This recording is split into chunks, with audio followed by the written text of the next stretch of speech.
Hello everybody, you please give me a shout out in the chat room if you're joining live at the moment. Cool. Hi everyone.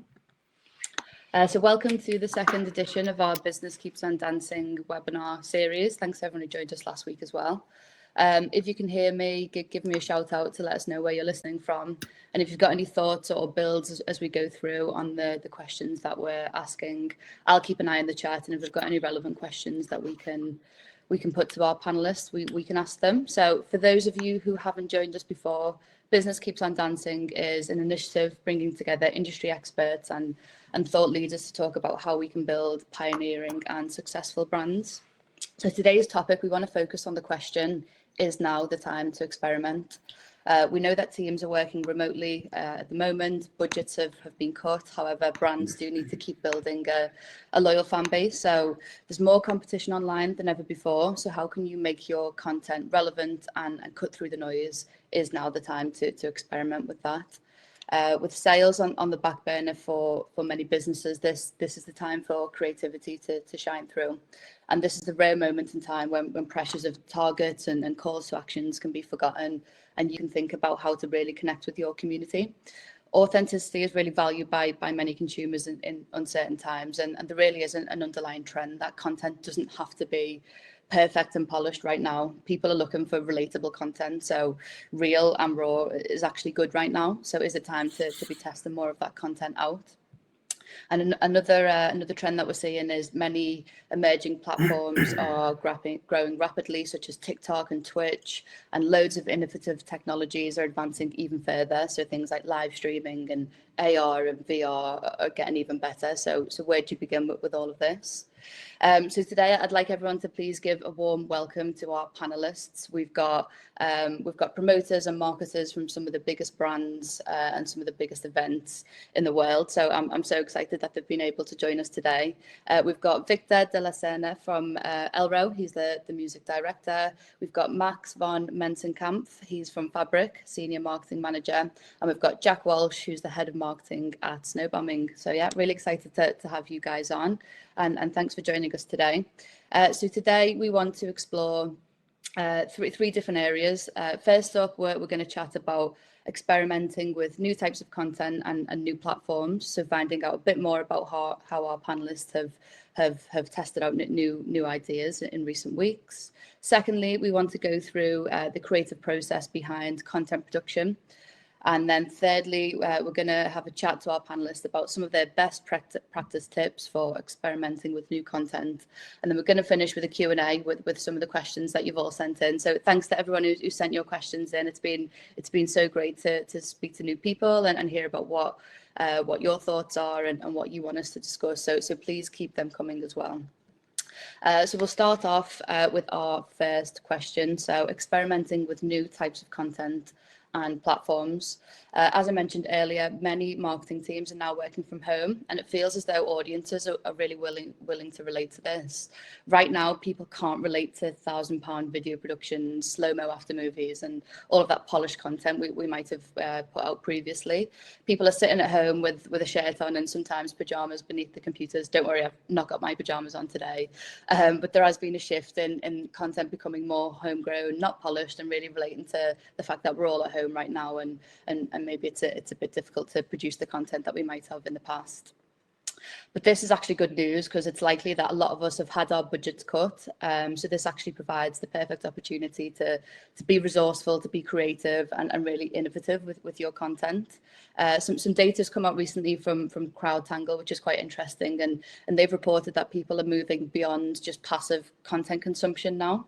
And 34% of people are actually likely to learn a new skill or challenge themselves during this time in isolation. So how can brands actually promote that active consumption of their content by their audience? How can brands invite participation and interaction?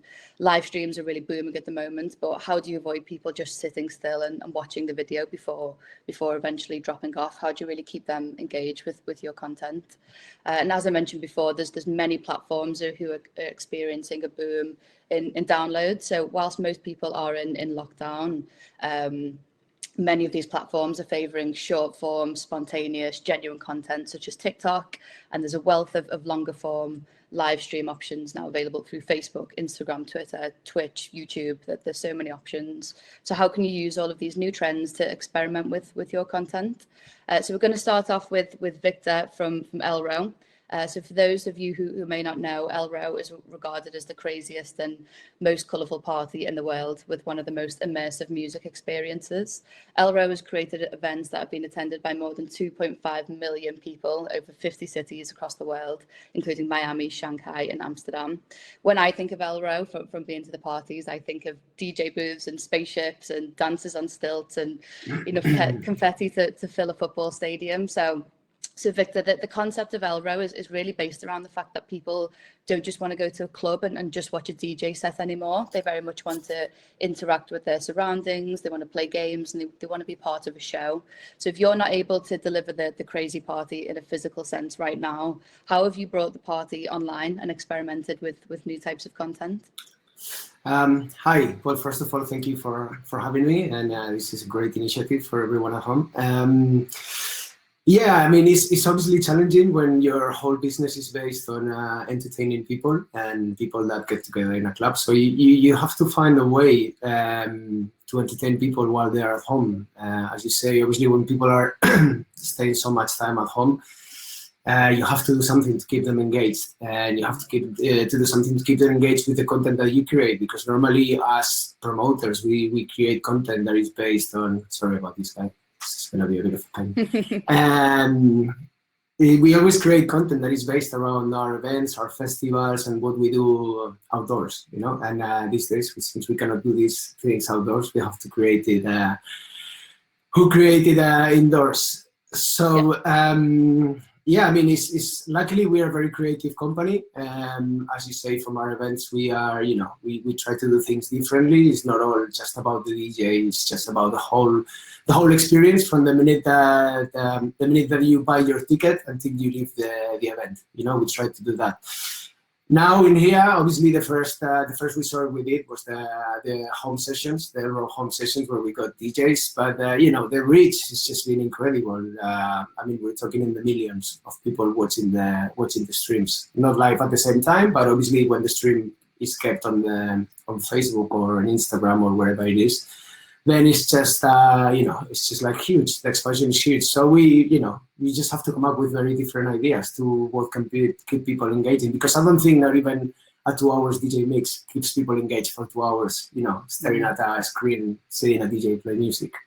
Totally. And your parties are very immersive and interactive. And is that a feature that you're trying to replicate with your content as well? So rather than just pushing content out and rather just saying it's a live stream, how can you get your audience to actually engage with the brand and each other?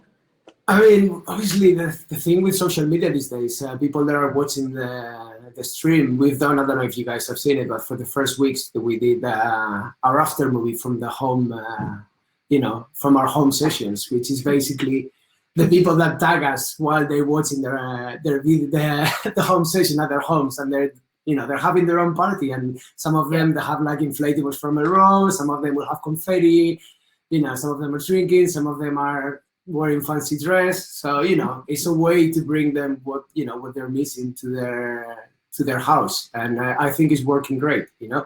But I think we cannot just stay doing that. We just have to keep doing different things. Yeah, for sure. And your marketing campaigns often focus on storytelling. So you give your audience access all areas into the making of an ELROW party. So you cover everything from Rohelia's family travels to behind the scenes action at the fabulous ELROW headquarters, which I've been lucky enough to visit. So how do you plan to keep your audience updated on Rohelia and their family's adventures now that they're in lockdown? Where does the next chapter lead? I mean, the whole family of Rohelia, I've got a little one in there, but the whole family of Rogelia is at home, same as us. So, you know, the creative juices are flowing every day, and they come up with crazy ideas that we are starting to implement. I mean, last weekend, I think it was, because to be honest, time is just going a bit crazy these days. But I think last Friday, we did a cooking class with Rogelia and with the winner of MasterChef in Spain. Wow. So it was pretty cool. Yeah, it was an Instagram live, and you know, the winner Alex, the winner of MasterChef in Spain, he taught Rogelia how to make a hamburger, a raw hamburger, and and it was you know, it got a lot of hits, and a lot of people were sending us their, you know, their burgers, how they were making them and everything. And you know, I think that kind of content, you don't, yes, we are electronic music brands, but we're more than that. You know, we can educate, we can do so many other things, that we have a huge demographic of young people that are, you know, curious and interested in learning new things. I mean, it's not saying that nobody knows how to make a burger, but you know, if you start to keep them entertained and keep them engaged, that's, you know, there's so many things that we can do. Yeah, totally. And I love the way it's not just watching hamburgers being made. You're actually inviting people to upload their own and yeah, exactly. In a bit of a deeper level than that. Even if you get people, a lot of people share houses. You know, even you get them together in the kitchen for an hour. That's it. You know, that's something. Yeah. And Elro's been really proactive in using new platforms and trying new things out to reach your audience and new fans. One of those being TikTok. And a big thing about TikTok is that it empowers not only users but brands to actually be their authentic selves. And the bite-sized format of videos are really fun, they're authentic, and they make it really easy to enjoy content that's entertaining and relatable. So already you've built your following up to over 8,000 followers. How did you build that from scratch? What approach did you take with TikTok? I mean, obviously, when there's so many social media, you cannot really post the exact same thing on every platform, because otherwise you end up alienating people. I think when it really kicked off our TikTok popularity was one day that we basically did a photo of the entrance of our offices, and we said, if, you know, who wants to, you know, if we get 10,000 likes, we will show the offices, and now we actually got like 27,000 likes, I think. So you know, we did that tour of the offices, like you said, you've been to the office before. Our office is a bit of it's like, I don't know, it's a bit like Disneyland. You know, every room of the office is themed with a different theme from ELROW. So it's a very crazy office. So we did that, and it worked super well. We also, you know, we started being like content creators for TikTok. So, you know, when the TikTok releases the challenges on every day, we used to get on Sunday sent all the challenges for the week, so we could prepare in advance. We could get sent the hashtags, and we could share it. We also got together with the Spanish content creators that were obviously much bigger than us, and we created some exclusive content with them, so we could share fans and we could share content. So that's basically how it's been for us. Nice. Thanks, Victor. I'm going to go over to Max from Fabric now. Fabric is one of London's most iconic clubs. It's been open for over 2 decades, and it's still stood the time of the test of time today. It's well known for its purpose-built 3-room layout and world-class sound systems, and it's very much seen as the clubber's club. Having graced the Fabric dance floor myself, its defining feature really feels like that labyrinth-style setting beneath the ground, of course with no phone signal as well, but it really gives the club a unique feeling that what goes on in Fabric really stays in Fabric. But I guess the question that you now face is how to bring that feeling online. And although your doors are closed for now, your tagline, never not making noise, is more relevant than ever. And recently you've promised to deliver quality content from all across the electronic musical spectrum over the coming weeks to keep your audience engaged. So although the unique experience at Fabric can't be replicated online, how else have you experimented with new types of content that can keep the Fabric connected with the clubbing community? Yeah, at the moment, I think obviously we're all in a very strange position where your bread and butter is like being taken away. So we're all facing a clean slate where we have to try and come up with new ways of engaging with people, because we're so used to relying on the space that we have every week to try and generate content that now we have to try and think, okay, outside the box, what can we do when our doors are closed that keeps people engaging with us? And maybe what can we do for the bigger scene as a whole, our other clubs, and try and help them out? Because one thing I've noticed is, and I've reflected on, is Fabric, we're very fortunate that we have a large online audience. At the moment, we've got like 1.4 million people across all of our different channels. And with that bigger audience and being a bigger club, we obviously then have a bigger team in-house. So we've got like a content team, and we're very fortunate that we can turn around ideas really, really quickly. But there's loads of other venues that we all really love and that we go to that I've shot at the moment. And those venues don't have teams as big as us, and they don't have audiences as big as ours. So one of the nice ideas that we've been trying recently is these club closure posts. So since the first week that the restrictions were imposed in the UK, each week we've shouted out a club that we really, really like, and we've done like a little feature on them on a Saturday. And then we've got their residents to share mixes with us so that we can try and give people a flavour of what those clubs sound like.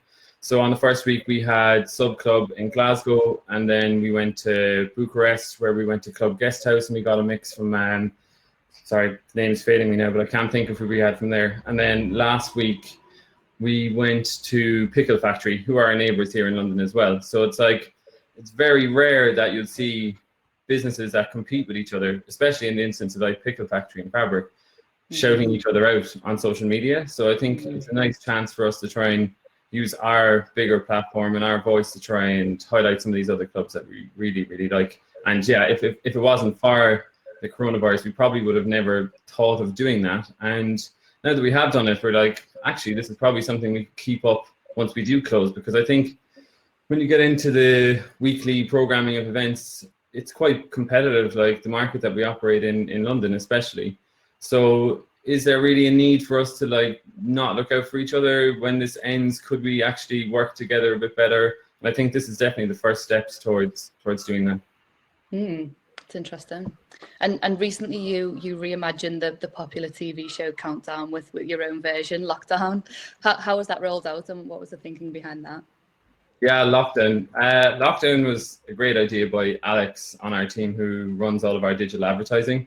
As soon as it became clear that clubs like ours were going to be closed, we were thinking, okay, what kind of content can we put out that's going to engage people? And one of the first things that we thought of were competitions.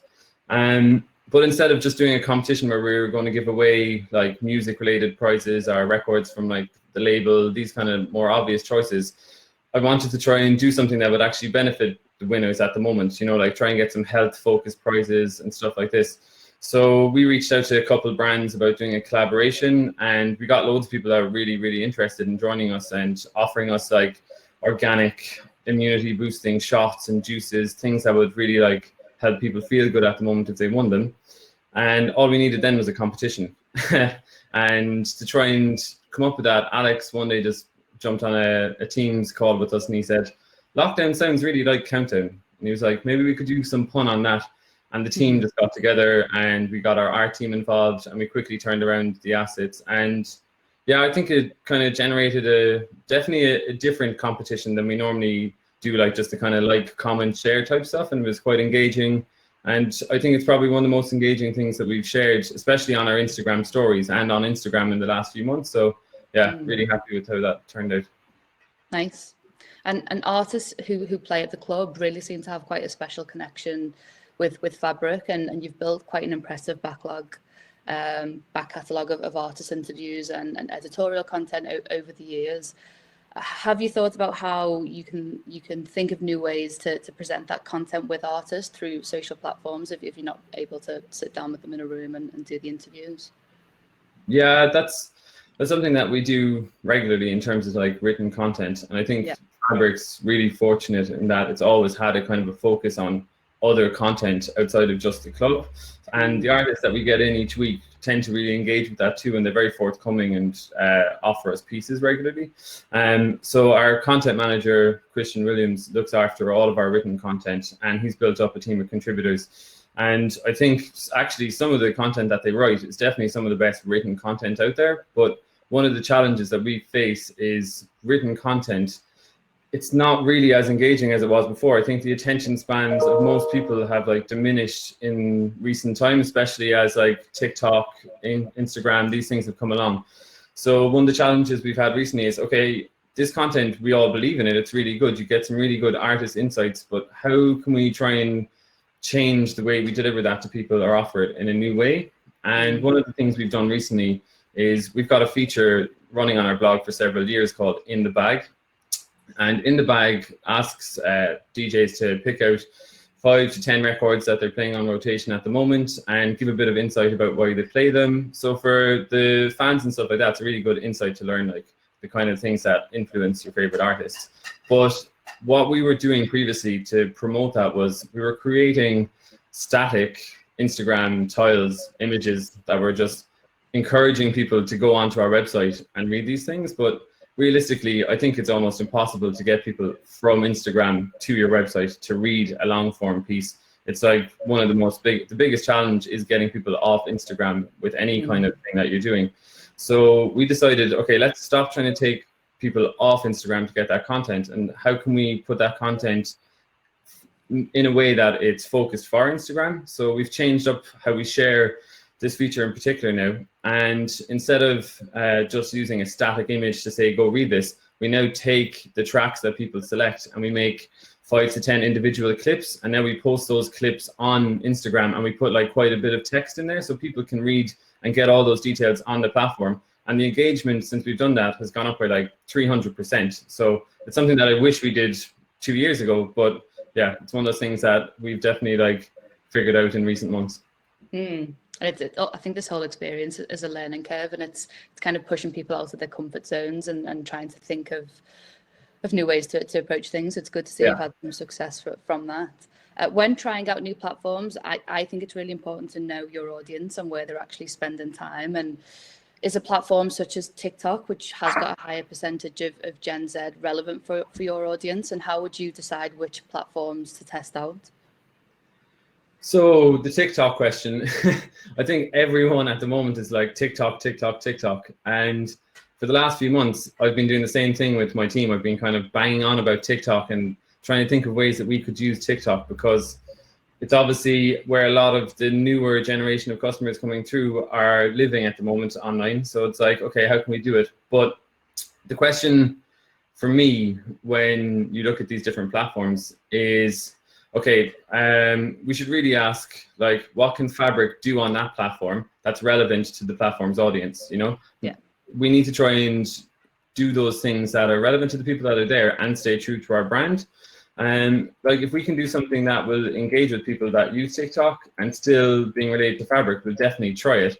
But I'm always like skeptical about jumping straight on something just because it's more popular. It's like really tempting to do, but I'd much rather that we approach it with a strong idea and a clear direction of what we want to do and get some good attention and like good engagement with it, as opposed to forcing it. I think like when you're a brand that's as big as Fabric in particular, you've got to be quite tactical about what new platforms you jump onto, because if you've got 200,000 people on Instagram or 1.4 million people in total, if you get something wrong, they're very vocal about it. So you're always kind of towing the line. So yeah, TikTok's definitely something we're still exploring, but we just want to try and find an authentic way and use it for TikTok, as opposed to using it like we use our Instagram and just putting the same content on there. We want it to be like really original to the platform. I totally agree. I think you need to know your audience before jumping into different platforms. I think it's great to test, and I think that's what we really want to encourage today. But it's about knowing when and where to do it, and what those questions are that you ask yourself. So yeah, totally agree. So thanks, Max. We're going to go over to Jack from Snowbombing Festival. So Snowbombing has really cemented its reputation as the greatest show on snow.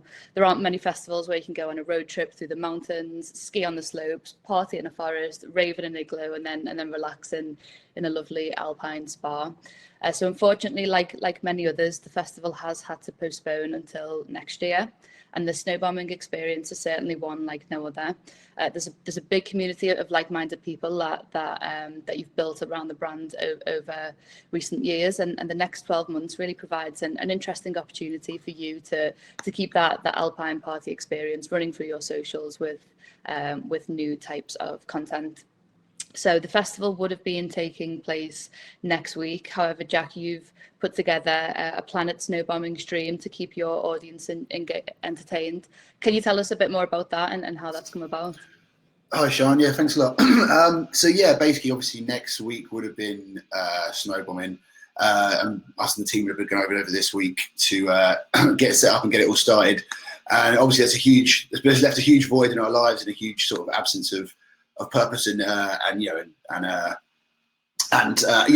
amount of time on our hands. So we wanted to really put something in place across that week that just filled that void, and also just provided a fun bit of distraction for customers in this fairly difficult and trying time. At the same time, we also wanted to create a sort of a really valuable charity stream, so it felt like we were creating content and then providing an access point for people to donate to charity. So obviously that a week of content streamed across our various channels felt like a really good way to do that and qualify and motivate people to get involved in that way.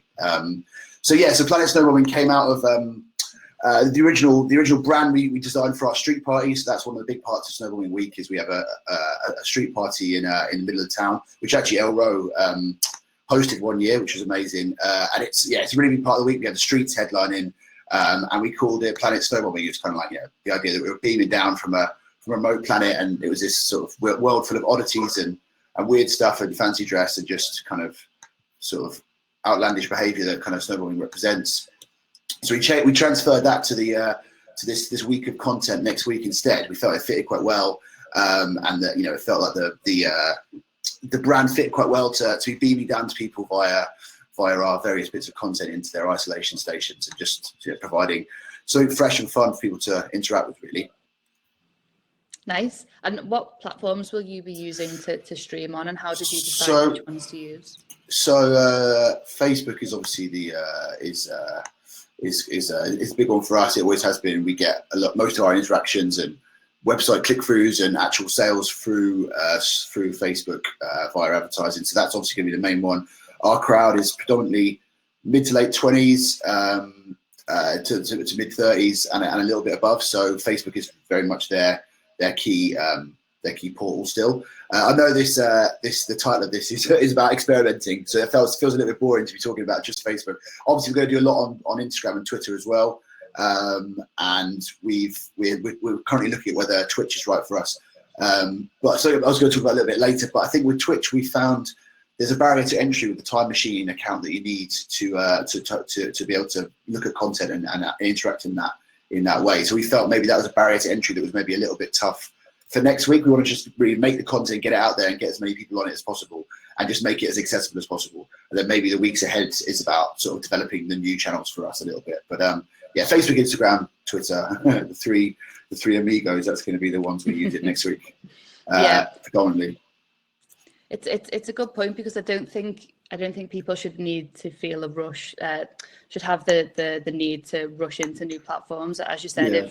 If it's about testing out, maybe using Facebook in a different way, or maybe it's doing something different with the stream or the mechanism of it. I think with everyone's resources being quite limited at the moment, it's about using them in the right way. And what you wouldn't want to do is throw all of your eggs into a new basket that maybe isn't right for your audience. I imagine this stream needs to go really well. It's happening when the festival would take place, so you need to decide on a platform that's really going to get the best results as well. Yeah, it's also really relevant down to the artists themselves and what they're physically capable of, what kit they've got, and what they can provide. Like, for instance, we're working with the likes of Mr. Motivator and Pat Sharp to do a couple of streams, and they're maybe not quite as technically accomplished as the younger artists. Obviously, sorry Pat, if you're listening, you probably isn't. But we have to make it a lot more accessible for them, and make their content work in a simple way. Whereas, so, for example, some of the acts we're working with, like hopefully Salado and DJ Yoda and people like that, who have got a really great handle on tech, and they're going to do something really, really special. And we're hoping to make that really fun, interactive, green screens and interactive prizes and live updates and that kind of stuff. So it's just a kind of case by case basis. Okay, cool. And when testing out new content, how important is it to be relatable to your audience? Because you've built up a community of not only music lovers, but a lot of like-minded people who love winter sports. They love skiing, they love snowboarding. Would they prefer to engage in more of a competitive and interactive type of content through your channels, like a mini game or a team activity that they can play with their friends? Yeah. Team activity is really important. Group community spirit is really important. Anything that can kind of harness that community spirit is really big for us. It's weird. We're a niche festival, but at the same time, we're kind of all things to all men. It's like it's a real big mixture of music genres and games and fun. It's very accessible. It's like we actually made a point over the last couple of years of trying to reduce the amount of like really high level ski and boarding shots, like kick flips and grabs and amazing amazing jumps across the piste because it looks a little bit inaccessible, and actually we wanted it. Snowboarding is about being accessible, and if you're a beginner skier, it's fine. If you've done a couple of times, it's fine. If you don't even want to ski, you don't have to. It's there's plenty of other things going on.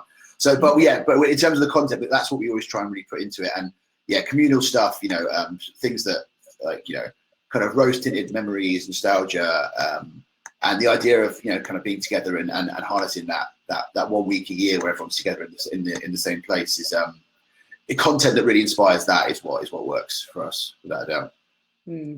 And creating content can often be difficult for festivals that take place abroad when you can't just simply go and film on location, especially when we're all about winter sports and the snow and they're in the mountains. So is there a thought that you could maybe lead and just from what you said then about making it feel really accessible, could you maybe lean on influencers from that world in future to create content for you, or could they be used to promote more of this active consumption of content where you're actually getting people to engage back with you? Yeah, definitely. It's an area we've dipped our toe in terms of influencer content and tried to build a bit more of an external community and third-party community around that. It's something we're looking at. It's not something we've done a huge amount of. And a lot of our stuff, like you said, is based very much in that 1 week of the year where we're in Meyerhofen with everyone there present. We've got the artists, we've got the influencers, and we've got everyone there to make stuff, and actually shoot stuff in the mountains. That's where it's important. So it is tricky. It is hard thing to battle, but we try and be creative, and especially like we said, this is the time now to do that. Previously we've gone to places like dry ski slopes and done a lot of stuff there, or reenacted,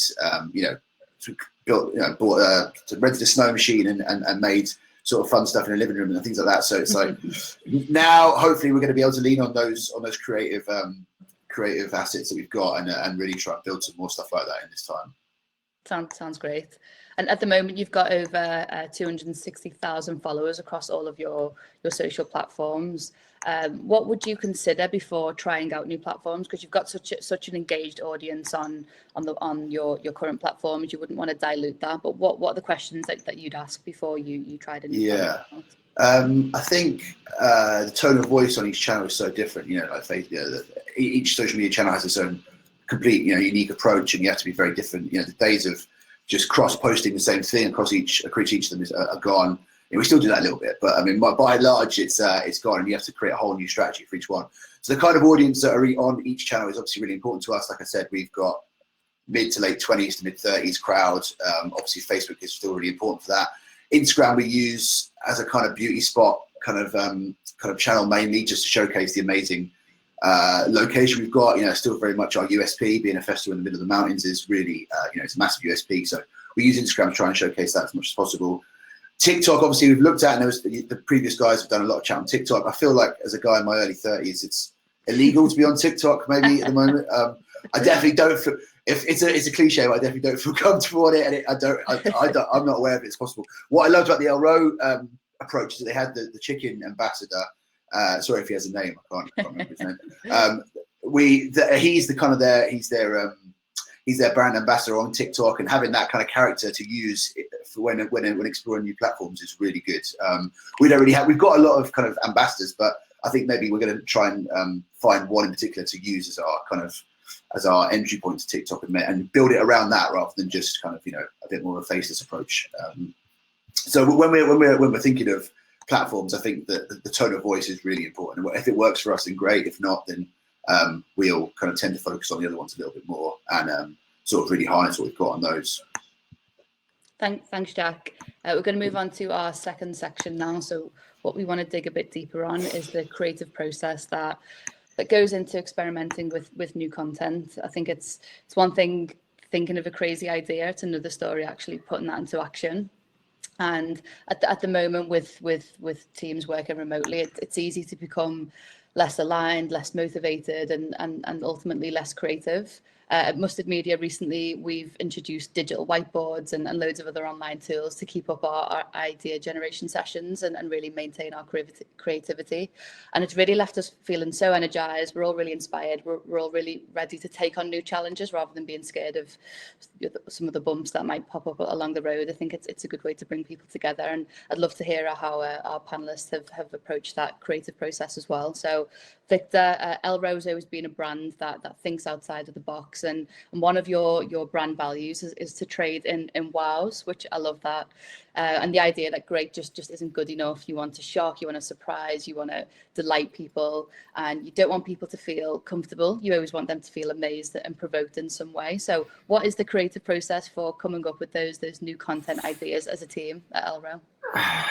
I mean, it's at the end of the day, the process is exactly the same now, because we, you know, as we're doing a panel now, and we did a panel in ADE in October as well, and the only difference is that we are, we're online. The main thing about now, the main advantage that we have now is that you can easily work remote. There's no really challenges. It's obviously nice to sit down around a table with a group of people and discuss. But when that cannot happen, then I think we have enough. Excuse me, we have enough online tools to keep doing the job.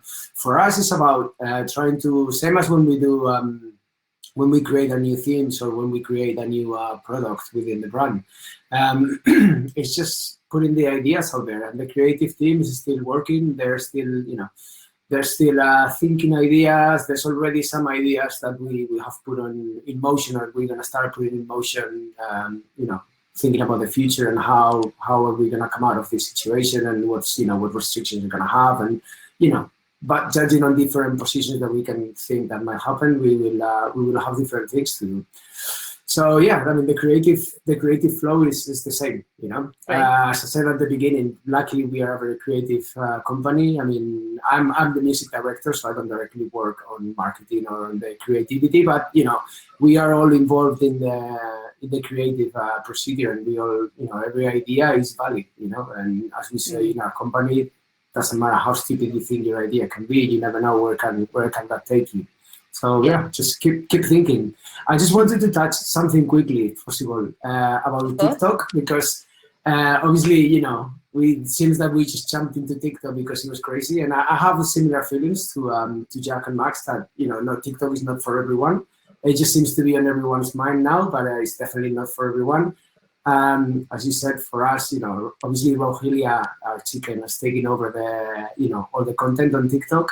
So it's great, for us, TikTok is working great. We just did a challenge for kitchen DJs that started with Rogelia DJing with kitchen instruments, and we had 11 million views of this challenge. Wow. So I think if you do it well, even if you don't think that TikTok might not be, or any other platform, doesn't have to be TikTok, it's not for you. You just have to, as I think it was Jack was saying, that you just have to know your market and your demographic and be able to utilize it in the best social media tool that you can. For sure. I think it needs a purpose if you're going to go on there, and if you've got faith, then, and if you can be reactive. Because I think challenges, you can't be slow. You can't be slow to the game with them. You need to be reactive. You need to know what people are going to pick up on, and that's how you can really exactly. Yeah, completely. And I also think what you've just mentioned then, I think this highlights the power of storytelling, because I think, as you've just said then, you've got a narrative with Elro, and that narrative plays out through your different shows and your different themes. And I think if you don't have a story and a narrative to tell about your brand, as soon as your lineup can't be promoted or your tickets can't be talked about, you've almost got nothing left to talk about. But because your story is there, you've got so many things to still talk about because you've built that narrative up. Yeah, I think that's super important, to have a narrative and to have a storyline that you want to say, because a lot of festivals, a lot of parties, they get announced, especially festivals, they get announced months in advance. I mean, like some of them even a year in advance. And it's important to have that narrative, because once you announce the festivals, once you announce your lineup, then you need to create something that you can talk about and keep people engaged. That once you release a full lineup of your festival, then what keeps your potential ticket buyers coming to your social media and to your webpage to keep being interested on the tickets and on your festival and your brand. So yeah, it's very important to have that narrative, and we do have it with ELROW. Every theme has a narrative, has a story, has a history. Every character has its own history, where they come from, what they do. Even Rogelia, the chicken, has a backstory, has cousins, mother, grandmother, has a whole family. So everything, everything has to have a narrative, for sure. Yeah, I love it. And I imagine you've got a huge team of creative people behind the scenes, from your actors to your content teams to your production teams who create all of your crazy props, and of course Rohalia and her family. So how does the team actually manage the production of all of this content remotely? I mean, at the moment, the warehouse where we create everything physical is closed because you know, in Spain we're under confinement, so we cannot open it now. But you know, as you said, we are creating content. You know, Rogelia's creating content, the family is creating content at their own houses. We got our video and photo guys just going through the archives and creating new content. You know, with the home sessions, we're getting in touch with other DJs. We have like 2 DJs every weekend. Last weekend we did Technasia and Manu Gonzalez from Ibiza. You know, as I said, I think that Technasia only one have 3.5 million views and 1 million unique visitors. So you know, the content is there if you want to create it, and everyone has the tools at home to create. I think this is very similar to when, you know, like Big Depression or Berlin in the cold or like Detroit. You know, that's very creative. I think they're very creative periods of our life, musically, at least if we're talking musically. And I think right now you can only see it with the amount of stupid and super creative memes and videos that get sent around WhatsApp every day. You know, I think this is living like a golden age for creativity right now. Yeah, for sure. Cool. Thanks, Victor. We're going to go over to Max now from Fabric. So Max, it feels like you really try and think outside the box with Fabric content, and one thing you want to do is avoid cluttering feeds with just club photography and the kind of standard content that a lot of people see, but instead you really want to explore the content around the culture of Fabric and the London club scene. So what's your creative process when thinking of new content ideas? So I think that's like the $1 million question for anyone that does anything creative. And for me, I've been thinking about it, and it's like the process is never exactly the same, because if the process was the same every time you did creative stuff, it wouldn't be creative. You'd be following something quite repetitive, you know? So the best way for me to try and explain it is that I think there's essentially 2 types of ideas that you have as someone that's creative, in my own words anyway. And the first idea is, these are like brand new, a concept that's unlike anything else you're doing, and they're the kind of more abstract ideas. But I don't think you can really sit down and force coming up with these. For me, at least, they tend to happen quite naturally. Usually it happens when I'm going to sleep. It's like something will just flash into my head at 11 o'clock at night, and then I'm sitting there for 2 or 3 hours, like waking up intermittently, writing notes on my phone, then trying to go back to sleep, then waking up again being like, okay, I need to write that down. And it's great, but it's also awful because you wake up the next day with no sleep, but at least you might have a good idea. So those ones are kind of just more random. So that's where you get like those kind of random ideas that you haven't done before. But then the other types of ideas that you have, I think these are when you're trying to like improve something you already do, or you've seen another brand do something really good and really well, and you wonder, okay, how could we do something similar to that? Because that's very cool. And I think with those, you can definitely be more tactical, and you can sit down with a brief and you can go through each part individually, so you get from point A to point Z, you know? But with both of those, essentially the common thing is that the idea comes first. And whether it's abstract or it's a more formulaic idea with a brief, the idea is inspired by something. So I think the creative process, for me anyway, it always starts with inspiration. And if you inspire yourself regularly, then essentially the best creative ideas will come after that, no matter what they are. Yeah, so you'd start with the idea, and then because I guess that's when you're the most creative, and then you'd narrow it down after that to think of the medium and the audience and all of the other details of how you do. Yeah, definitely. I always like start with the idea and work from there. It's never like, rarely look at like the audience and think, how can we do something newer for them? In my experience anyway, it always just, oh, that would be a cool thing to do, and then we figure out, okay, does that apply to our audience? Then how can we apply it more, etc., etc. And have you adapted your content strategy to be able to produce it with remote teams? So I imagine you've got a lot of guidelines to your content. So have you relaxed some of those guidelines and took a bit more of a DIY approach to your content? I think the short answer is not really. So a lot of our content at the moment can be done remotely, and it can be done with little to no budget. So of course there's like certain features, especially when it comes to video stuff, that we can't produce now because we need a much bigger team and we have to be within 2 meters of each other to try and do anything like that. But instead of like for us, I don't want to do a lesser version of some of the content that we do previously. So some of the video features that we have, we're quite proud of. And I don't think recreating those in a coronavirus world where you can't have a team come into a space and direct something, I don't think you'd be doing those original ideas justice. So like, I don't want to dilute some of the really good stuff we do. I'd much rather use the limitations that are facing us now and come up with something fresher that's really relevant to the moment that we're in. So that's like the same way with the other examples I gave of, like, you know, these club kind of posts and other things that we're trying, these competitions at the moment. We're using the limitations that coronavirus has put on us to try and come up with things that are relevant to this new era that we're all living in. And hopefully when we go back to normality, whatever that means, then we'll be able to go back to some of these other ideas that we had that we were really proud of, these other kind of bigger productions, and then do them justice at that time, but not like water them down in the meantime just to get us through it, you know? Yeah. And has this experience changed your approach to the process of idea generation? No, not hugely, but one thing I've noticed anyway for sure is that it's the first time in about 18 to 19 months that I haven't been on our Instagram every like second day, like checking stuff. Because at the moment, a lot of our team is furloughed. So a lot of us can't actually work on fabric related projects. So that's kind of given some time to reflect on like, okay, where did those like creative ideas come from in the past?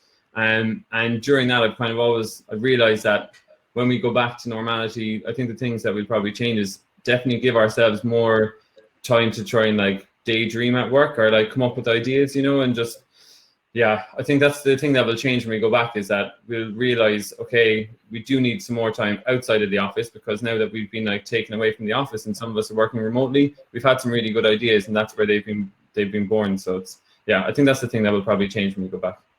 Okay, cool. Over to Jack from Snowbombing now. So as we mentioned earlier on, Snowbombing has got a relatively niche audience of music lovers and winter sport lovers, but that is very much open to loads of different genres and people from all over the UK and beyond. So what things would you need to consider when generating new ideas for your audience? Can you hear me all right? Yeah, I can hear you. Oh, right. I just can't see myself. Yeah, it's very, I mean, again, very much, oh, here we go. Very much all fun related. That's the key sort of uniting USP across us all. Oh, I think you've cut off there, Jack. Oh, can you? Oh no, yeah. Yeah, okay. Yeah, it's very much the key USP is things being related to fun, silliness, community. That's what we take into account first before anything else, really, and then we kind of just try and, you know, sprinkle that across ski-related content, music content, you know, general outreach, and that kind of stuff. Yeah, is it funny? Is it relevant? Is it shareable? I get that sounds like a bit of a you know, slightly hackneyed and old school concept now about people being obsessed with shareable snack-sized content, but again, very much still a huge part of what we do because that's what generates the engagement, that's what builds the channels, and that's what essentially creates the click-throughs to our website and just, you know, keeps the brand relevant. You know, there's a million festivals out there, there's a million different events, and it's harder than ever to gain a foothold and make yourself heard over the noise. But we think being funny and being silly, you know, and just being quite laid back, you know, is our USP, and that's what we think we do better than anyone, or better than most, for instance.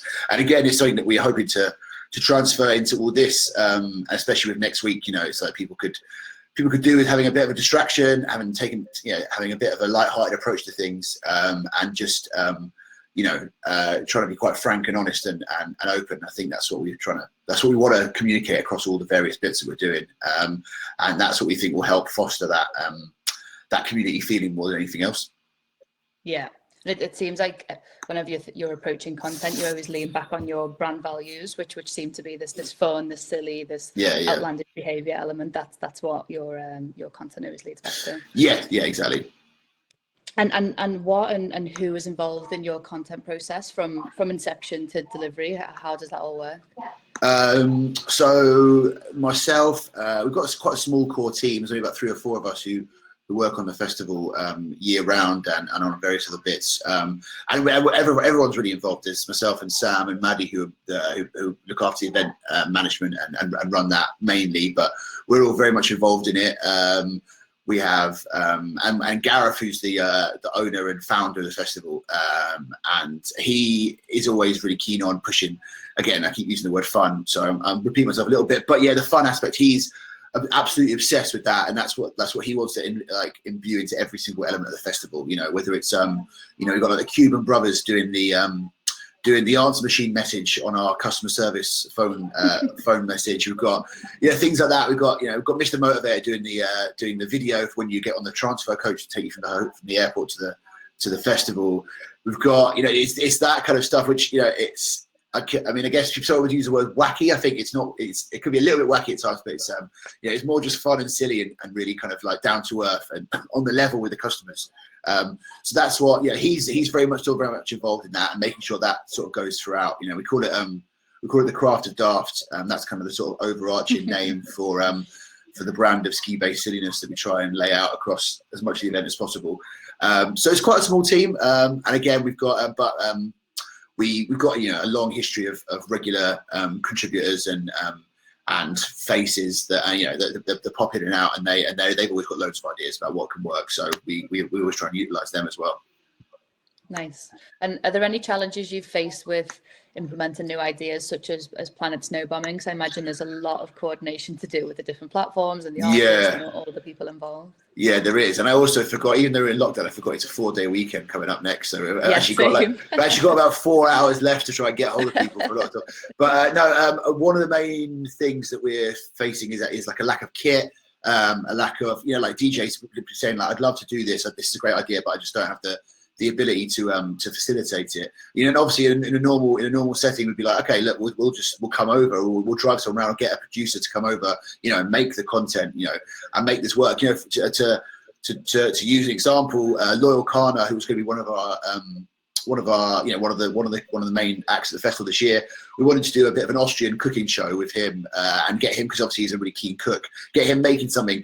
And they were really keen with the idea, but they just didn't have the kit available in his house or wherever he is to produce it. And obviously we can't drive someone around and make it for him at the moment. So that was one of the main barometers. Obviously, one of the main barriers. Sorry, we're obviously this is a completely unprecedented situation, and everyone's kind of feeling through it in the dark. So there isn't really a guidebook you can use to refer back to this stuff. So that's one of the main things I'd say, is that you have to approach everything with a completely kind of flexible and adaptable mindset, because no one's got the answers. No one really knows what the best way to do this stuff is. And also, that's obviously one of the main issues we're facing. Another one is kind of just, all this is very new. Even social media itself is only, just going on to like a decade old, it's a little bit older. This is still very much the Wild West in terms of how to produce stuff, and there isn't really any set one way, or there's a million ways to skin a cat with this stuff. So a lot of people are still, I think you have a great idea and then actualizing it and bringing it to fruition. That's still, in general, that's still something that we face. But that's, it's a good challenge. That's how you learn. That's how you produce better stuff each time. So it's like you have to just kind of get your hands dirty and just kind of be willing to make mistakes and be willing to to not be too worried if they kind of crop up here and there. And that's why having a brand that's flexible and community based and fun is really helpful, because you're a bit more approachable, and you're not on this huge plinth and this huge you're not on this huge parapet that you feel like you can't be human and make mistakes and errors. Obviously we're trying to keep those to a minimum, but the odd one does sneak through. Yeah, exactly. And there's almost an element of there's nothing to lose at the moment. Exactly. Yeah, exactly that. Yeah.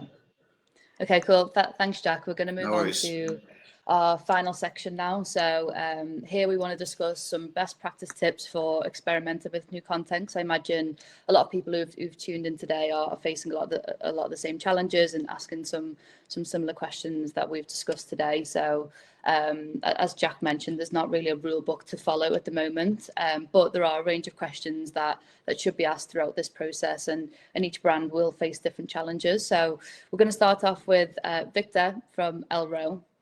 So based on your experience in recent weeks, I know you've been you've hit the ground running with testing new platforms, new types of content. You've really got your team at full throttle with this. So what advice would you give to other brands who are looking to promote a culture of creativity and thinking outside the box when creating content? It's very, like something that both that we all touched and Jack has touched now as well, talking about having a kind of like a fun brand, you know. We are on kind of a similar boat to Snowbombing. You know, we are allowed to be silly, we are allowed to make mistakes, be stupid, and do crazy things. That's maybe some of the brands that are more, you know, more respected or more serious, like Fabric could be. You know, Fabric is well known as one of the best clubs in the world. So, you know, maybe it makes no sense for them to have a chicken doing a cooking course, you know, on TikTok, obviously.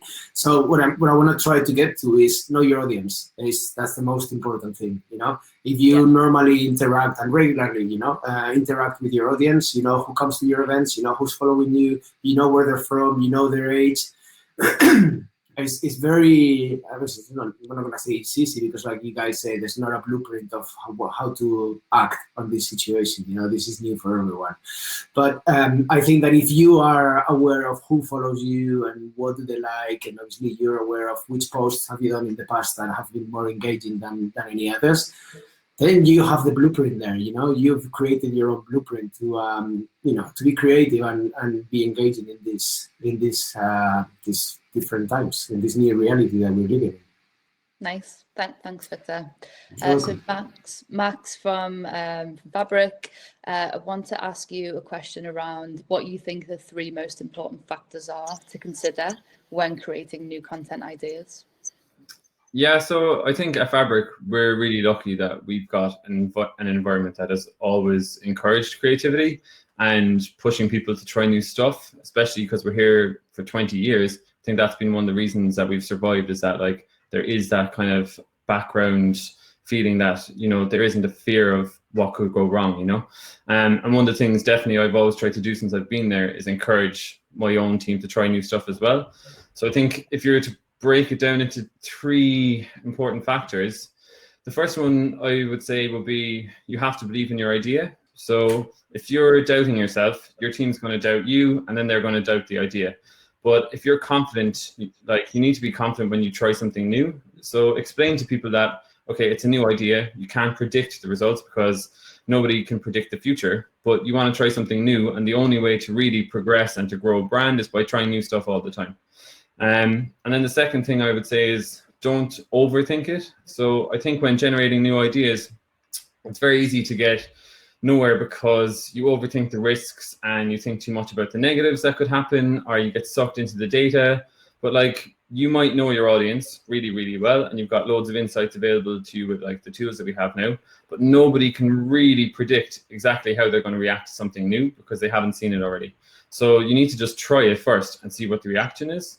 But like, obviously, if it's something that could jeopardize your entire business, yeah, that definitely needs more thought. But for content ideas, I think it's rare that they're going to have a huge knock-on effect like that. So like, don't be afraid to test the water with something first. And then the last one I have is like, don't give up. So if the first attempt of something doesn't go as well as you had hoped, it doesn't mean that like the idea is crap. It means just that you can improve it to make it even better the second time around, or that it needs like a bit more time to really get people's attention and for people to pick up on it. Because I think like we're in an era right now where everything is so instant that you do a piece of content, and if within 4 hours it doesn't have like 500 likes, it's a failure. There's this kind of really weird like zone that we're in, that it means like we don't give ourselves enough time to like look at the longer game and try something like a few times before deciding if it's successful or not.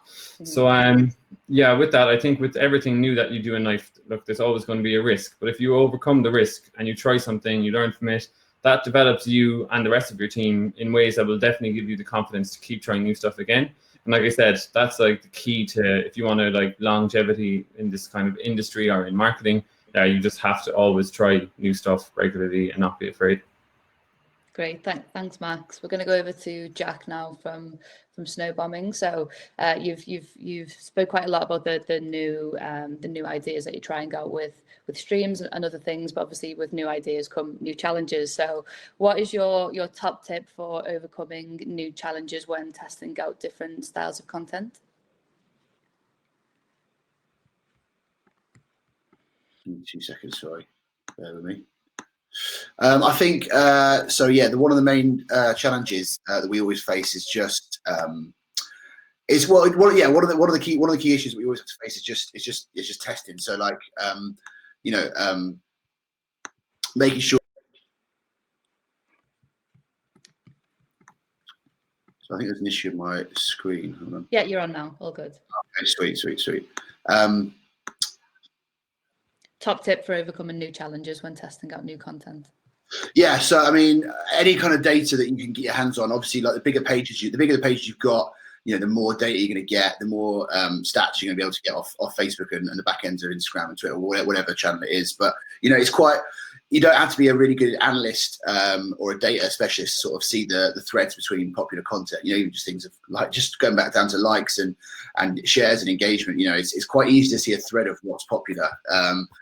For us, it seems to be mainly people falling off their skis, or and general ski-based meme content. So we try, we do a lot of that, but we try not to do too much and overdo it. But it's easy to see what's working, and I think try and find a thread between a regular thread between your content and making sure that it is what people like, and it is what creates the most engagement is really important.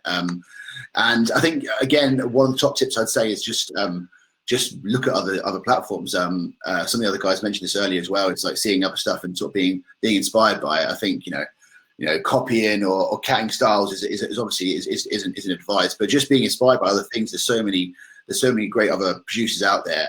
Just follow shitloads of accounts and just continually update yourself and check your competitors, check other industries, check whatever it is. There's for instance, there's loads of great stuff going on in the sports world, and football clubs doing really cool video content. Nike and Adidas are huge ones, and they do. If you've heard of those brands, I'm not sure, but they do amazing stuff. And just continually check and be inspired by it, and try and transfer some of those ideas over to your own, because it's that's a really good way to ensure that your stuff is kind of hitting home and is relevant. Yeah, definitely. Adidas did something recently, a campaign called Home Team, and obviously their content is usually the best I've ever seen. But they've faced new challenges, but they've just linked up with loads of macro influencers, but loads of just normal people as well who are at home, and they've all submitted their own workouts and different ways that people can keep active at home. But it's actually created quite a community off it, and that's just, I imagine it's not cost them much to do. But it's just adapting what they do to that more authentic DIY approach to content. Yeah, exactly. Yeah, that's a great example. Yeah, nice. Thanks, Jack. Cool. So we're going to finish off with a Q&A section that from the questions that we've had sent in from everyone who's registered. So we're going to start off with a question from Robert. And I'm gonna hand this one over to Max from Fabric. So Robert's question was, what will 2021 look like? Which is a very good question, and I think the question that's on everyone's lips. So it's hard to tell what things are going to look like in 12 months. None of us know. However, Max, do you think this experience is redefining the marketing playbook for many events and brands in future? And for many brands, this has been a wake-up call, I think, to do things differently. So can you see this trend of creativity and new ways of approaching content carrying on in future? Yeah, I think I've been, obviously, like all of us, I've been thinking about this post-coronavirus era, and it's something that terrifies me and excites me in equal measure. So like you and everyone else, no one knows what that's going to look like. But I think it's a very rare chance for people in our industry to pause, reflect on everything they've done and how they actually approach marketing, especially when you're in a 52-week per year club like Fabric, where every Friday, Saturday and Sunday, and then some Thursdays in between, we're open. So we do 160 plus events a year, and you can really get sucked into never taking a break to go up for air and just look, okay, why are we doing that, So I've already seen other brands in our realm, they're starting to do some of the content that we've been doing for quite a while. So I think it will definitely make the space a bit more competitive. And ultimately, I think that extra bit of competition is good because it's going to bring around a bit of a challenge, and it's going to like help us progress and keep us growing to try and do new things. Because if it was only Fabric that ever did like certain types of content, it would just get a bit boring, and we wouldn't have anything like to try and strive to improve our. So like if some of our competitors come along now and they're doing some of the stuff that we've done previously, I really like think that's a good thing, because it's going to firstly add a bit more depth to our industry, so people will like try and dig a bit deeper into the artists that they're going to see, and they learn a bit more about them. But also for brands like us that may have been like kind of first to market with some of these ideas, it now means like we've got a new challenge. And for me, that's like the most important thing, is to like always have a new challenge, because if you don't have a new challenge, it just gets boring, and I hate boring. So yeah, having a new challenge is definitely good. So yeah, I think, look, you got to stay positive about where we're going to be in 12 months time, and it's definitely a very exciting. You have to look at it as like a very, very exciting time to be in marketing, because now you can try anything you want. So yeah, I'm all for it. This is the time to flex our muscles and see what we can do. Exactly. Yeah. Cool. Thanks, Max. I'm going to go over to Victor for our next question. This question is from FJ. Deciding what to spend your marketing budget on is hard in the best of times. So how do you now decide where to spend your budget, and what has changed or what hasn't changed? So Victor, have you reworked your budget to reflect less of a focus on sales related performance marketing and more on content creation and brand building? I mean, yeah, of course, you have to redo your marketing strategy completely. I mean, not only the marketing, you have to redo the whole strategy for the company, you know, and you have to work on different scenarios. One of the good things about this now, if you have to take good things away from this situation, is that you know, suppose the other two guys will know better than I do, but you know, promoting and spending money now in promoting creative content online is huge now. You know, you spend a very, very little amount now, and it gets everywhere, because everyone is online, everyone is connected online now. You can even see the line sometimes it gets saturated. You know, it's tough. It's one of the challenges also that, you know, you were guys saying before, that is not everyone can record a DJ set from home or can go online with quality or anything. So yeah, you reward your budget. You try to work in the best way possible. You know, everyone is home. At least in EA, it's hard to even send things from one place to another. You know, the postal service is not really properly working. So you make the best that you can with the tools that you have. And I think, you know, we're doing good for now. Yeah, cool. Thanks, Victor. Thank you. The next question I'm going to answer. So this is from Kath, who said, how do you know which content to try or which platform to use, which I think is the question on many people's lips. So one question I might consider with a new content idea is, does it invite interaction? And I'd like to draw back to the data I mentioned earlier from CrowdTangle, that people are really moving beyond just passive consumption of content, and a lot of people want to either learn a new skill or challenge themselves or engage with other people in a different way. So I'd be thinking, how can I actually promote that? How can I build a community of people who are engaging with my brand, but also each other as well? Because I think social media is built for conversation. So how can my brand harness that? If I was thinking about launching a new platform, I would ask if I knew where my audience was spending their time.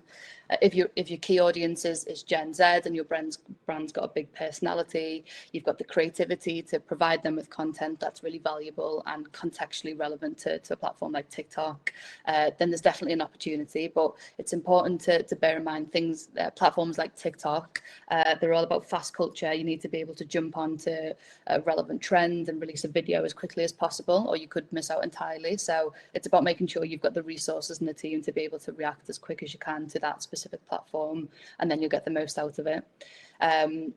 One example which I found quite interesting that I read about this week is the idea that brands haven't got much budget and it's quite hard to produce a lot of content. So how can you flip that on its head and try and get other people to create the content for you? So Gymshark partnered with a lot of top fitness influencers to create TikTok videos where they were all wearing a lot of the Gymshark apparel. but their objective was just to increase awareness and promote this 66-day fitness challenge. And the campaign actually ended up reaching almost 20 million fans, and the hashtag had over 45 million views. And that was without the brand having to actually create any content on its own. So it's an interesting thought that if you were to venture into a new platform, is it more beneficial to try and get other people and other influencers and your users to generate the content for you as a way to grow that channel? The final question we've got from our audience is one from Dan, and we've got, my debut festival has been postponed until 2021. What's the best strategy to keep a buzz and energy going? And we're going to go over to Jack from SNOWBOMBING for this question.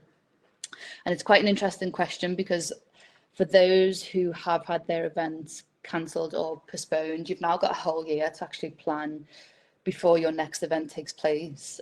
So Jack, what would you consider in your marketing strategy in between now and the lead up to your 2021 event to really make a buzz for next year's festival, to make it feel even bigger and better?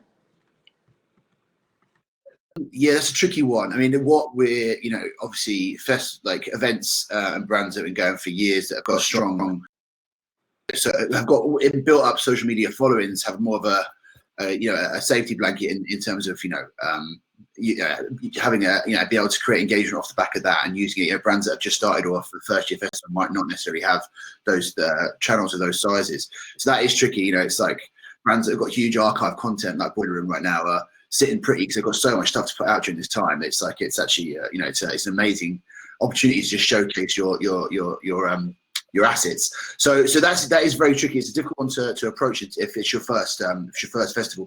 I would say just really trying to break down what it is that the festival represents, whether it's a certain type of music, whether it's a certain type of energy, certain type of whether it's arts and crafts or techno or or a charity endeavor, whatever it is. This is the time to really dig deep into what you're passionate about and showcase that. The dwell time on sites right now is much longer than normal. People are reading stuff longer. Long form content is doing better because people just have more time on their hands, simply put. So there is an opportunity to just really go deep. You don't have to think in terms of these 10-second TikToks, or you can do that as well. But you can really go you can really delve into the character of your event and build that using this time. And I think people will really resonate with that. And then by the time this nightmare is over and you actually have a festival, you have the opportunity to put the festival on, people will be far more engaged because they've you've showcased just how much and just how passionate you are. I think the passion really is a real driver at the moment. Nice. So that's showcasing that is really important, I think. And also just let's say, just go back on the question that Max had. I mean, like in terms of like how 2021 is going to look and how festivals going to look, festivals are kind of festivals themselves are kind of mass gatherings. That's essentially all they are. When they're done well, they're kind of a channel for joy and celebration. It sounds a bit cheesy, but that's kind of what they're for. When they're done well, when they're done badly, they're the opposite of that. But therefore, if done right, this next period could be about building anticipation for this moment of mass release. It's like, it might be a moment unlike any of us have ever seen before. So it's like a festival really could potentially be really well placed to channel this and be the thing that everyone gravitates towards when this is over and we can actually finally go outside and talk to each other. So so it could, if done right, it could be a really good opportunity for you with a first year festival coming up. Yeah, totally. Thanks Jack. No That's a wrap for today. So thank you to all of our panelists who have joined us and shared all of their insight. And thanks to everyone who's tuned in and submitted your questions. I've loved hearing from everyone who's been tuning in. And please keep your messages coming, because it's really great to reach out to new people and see how everyone else is getting on in the current landscape. So let us know what topics you'd like us to discuss in coming weeks. We've got loads more topics and panelists to announce very, very soon. So stay tuned. Get in touch on Instagram, follow us at Business Keeps On Dancing, and our website is businesskeepsondancing.com. And yeah, that's a wrap for today. Thank you to everyone who's tuned in, and we'll see you next Thursday at 1 p.m. Bye.